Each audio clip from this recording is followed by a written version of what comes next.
నాకు బాగా నచ్చింది. సంజన చూడండి ఇప్పటికి ఆల్రెడీ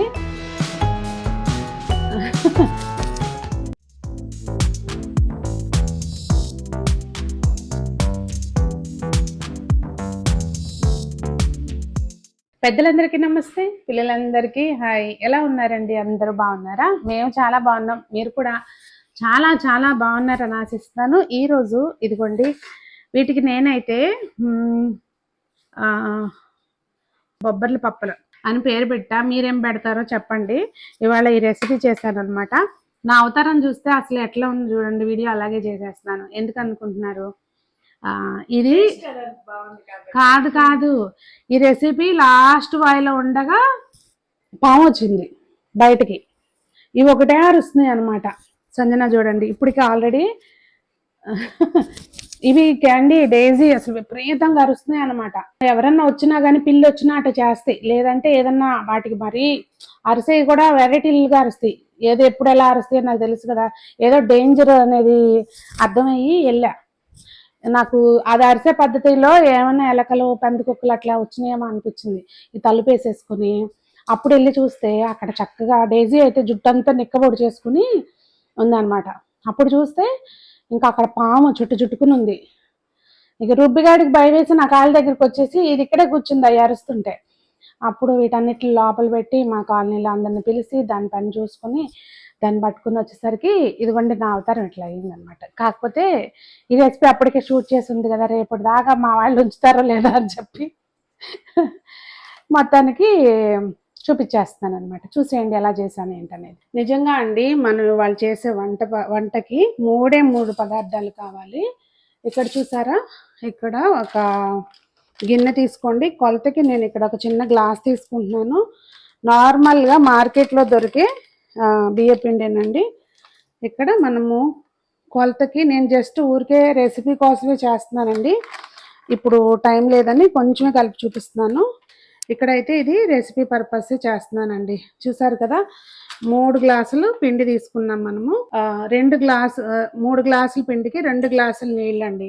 దీంతో సేమ్ గ్లాస్ తోటి 2 గ్లాసుల నీళ్ళు మనం కొలుసుకుని ముందు నీళ్ళు బాగా కాగడానికి పెట్టుకోవాలి. ఇదిగోండి 2 గ్లాసులు కొలుసుకున్నాం కదా, ఇందులోకి చక్కగా బాగా మరగడానికి పెట్టేసుకోవాలి వాటరు. ఇప్పుడు ఈ పిండిలోకి చెప్పాను కదండి, ఓన్లీ 3 పదార్థాలే మనం వేసుకునేది అని చెప్పి. ఒకటి బియ్యపిండి, ఉప్పు, రుచికి తగినంత ఉప్పు. ఇక్కడైతే నేను ఒక 1/2 టీ స్పూన్ వేసానండి. ఇవి అలసందలు. ఇవి పప్పు దొరికితే పప్పు తీసుకోండి, అసలు అయితే పప్పే వేస్తారంట రెసిపీలో. ఇది మా ఫ్రెండ్ షేర్ చేసిందండి నాకు రెసిపీ. సో తను నా కోసం చేసి తీసుకొస్తే నాకు బాగా నచ్చి నేను కూడా ట్రై చేశాను. 1-2 సార్లు చేసి నాకు బాగా నచ్చి ఇంట్లో అందరూ కూడా ఇష్టంగా తింటున్నారు. మీకు కూడా చూపిద్దామని ఈ రెసిపీ షూట్ చేస్తున్నాను. ఇంకా ఇప్పుడు మనం ఉప్పు వేసుకున్నాము చక్కగా. ఇవి అలసందలు నానబెట్టి ఒక 4-5 గంటలు నానబెట్టిన తర్వాత కుక్కర్లోకి మనం 1-2 విజిల్స్ రానిచ్చేసి ఆ ఎక్స్ట్రా వాటర్ అంతా వంపేసుకుని కొంచెం ఉడకబెట్టుకోవాలండి. మనం నానబెట్టినయే కదా అని అట్లా వేయొద్దు, ఉడకబెట్టుకోవాలని చెప్పింది మా తను. నానబెట్టి వేయొచ్చేమో, ఈసారి ట్రై చేస్తాను, మీరు ట్రై చేస్తే చేయండి.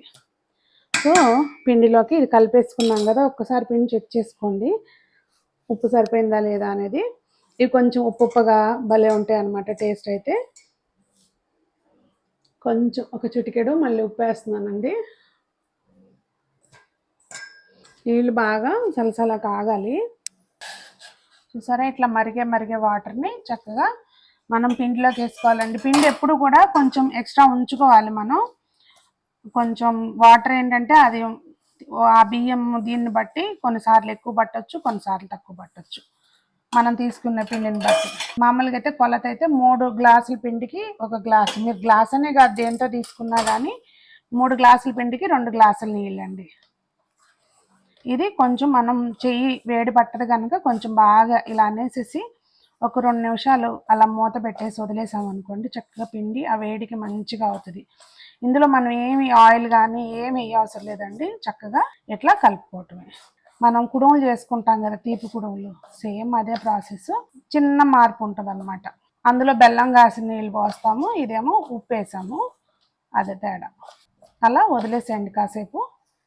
పిండిని అట్లా ఒక 5 నిమిషాల పాటు వదిలేస్తే మనకి చక్కగా చేయి పెట్టడానికి వీలుగా ఆరిపోతుందండి. చక్కగా మంచిగా పిండిని ఒక ముద్దలాగా చేసుకోవాలి.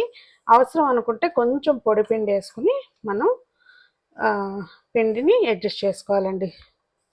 చేతికి అంటకుండా ఉండేటట్టు చూసుకోవాలి. మళ్ళీ ఇవి అలసందలు ఎన్ని వేయాలి అనుకుంటారేమో. నేను 3 గ్లాసులు తీసుకున్నాను కదండి పిండి. ఒక సగం గ్లాసు అలసందలు నానబెట్టాను అనమాట. బొబ్బర్లు అంటారు వీటిని, అలసందలు అంటారు. అట్లా కొంచెం పిండి పడుతుందండి. మనం పిండి ఎప్పుడు కూడా ఎక్స్ట్రా ఉంచుకోవాలి కొంచెం.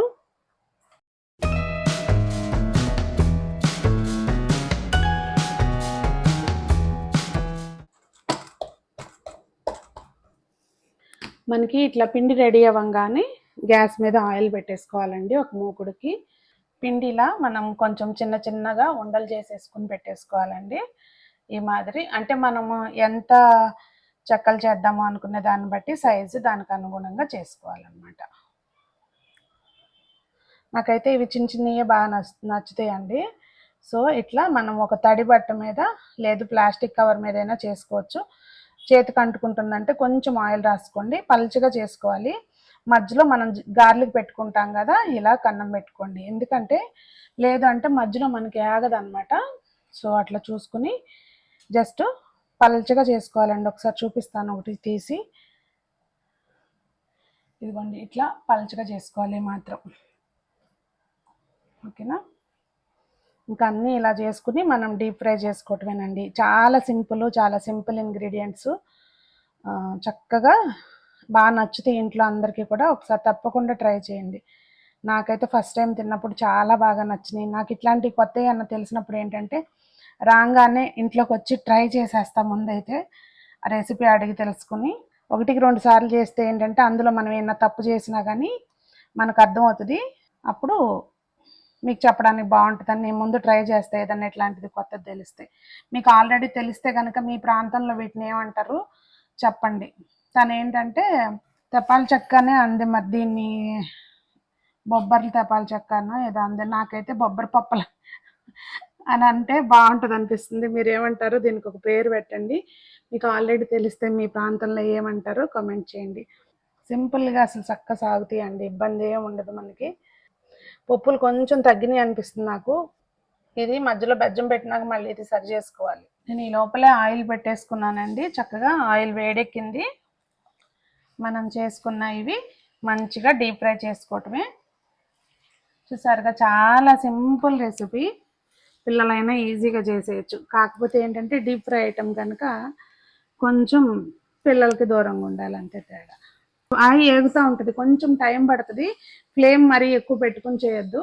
నెమ్మదిగా ఏగే లోపల మనం నెక్స్ట్ ఫ్రై చేసేసుకున్నామంటే చక్కగా ఇంకొకరి హెల్ప్ కూడా అవసరం లేదండి.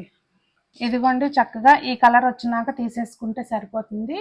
మీకు బాగా కరకరలాడాలి, క్రంచీగా కావాలనుకుంటే మంచి గోల్డెన్ బ్రౌన్ కలర్ వచ్చే వరకు ఉంచుకోండి.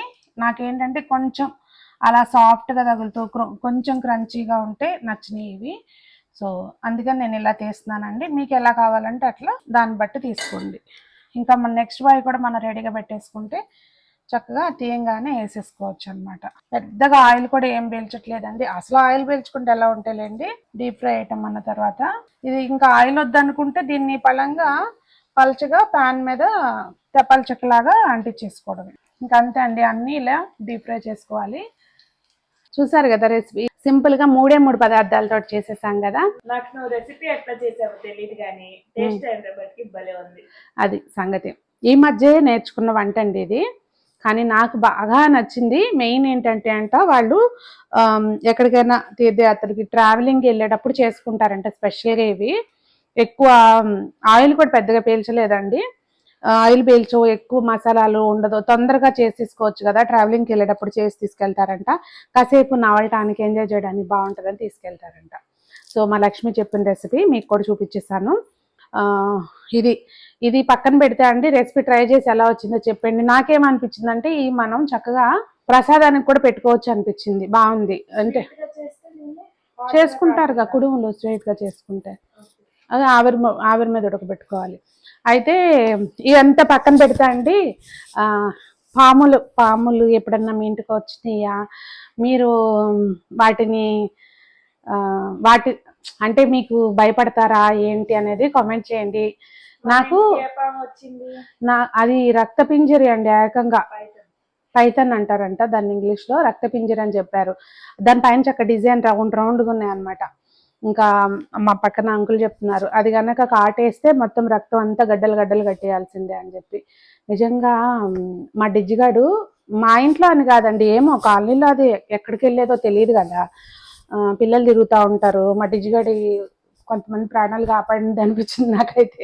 మెయిన్ డేజీని అసలు దాని హెయిర్ అంతా ఇలా నెక్కబడుచుకుపోతుంది అనమాట. అవసరం ఉన్నప్పుడే అరుస్తుంది. అప్పుడు వరకు డేజీ ఎప్పుడు పడుకుని ఇంకా నిద్రే పోతా ఉంటది. అది అరిసింది అంటే ఖచ్చితంగా వెళ్ళి చూడాలి ఏంటి సంథింగ్ రాంగ్ అనేది.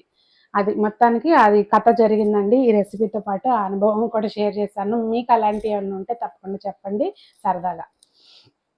అందరూ బాగుండాలి, అందులో మనం ఉండాలి అని కోరుకోవాలి. ఎప్పుడు కోరుకుంటే అలాంటి ఆపదల నుంచి బయటపడతాం. అది సంగతి.